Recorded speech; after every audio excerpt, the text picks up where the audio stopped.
నా ప్రాణానికి ప్రాణమైన తెలుగు ప్రేక్షక దేవుళ్ళందరికీ నమస్కారం.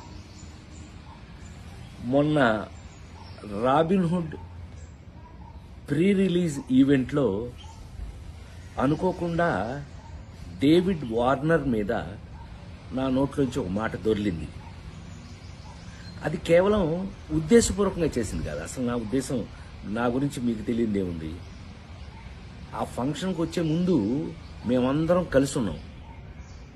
ఎంత అల్లరి చేశాము అని అంటే గనక నితిన్ని అతన్ని మీరంతా నాకు పిల్లలు లాంటి వాళ్ళు అన్న అంటే గట్టిగా వాటేసుకుని నేను మెదకుండా ఉండకుండా నువ్వు యాక్టింగ్ చేస్తున్నావు కదా, నువ్వు యాక్టింగ్లోకి రా, నీ సంగతి చెప్తానన్నా. అంటే అతను అన్నాడు మీరు క్రికెట్లోకి రండి, మీ సంగతి చెప్తానన్నాడు. ఇలా మ్యాక్సిమం అల్లరి చేసాము.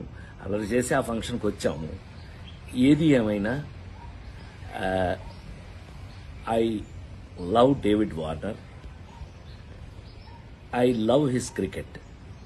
David Warner love our films, love our acting.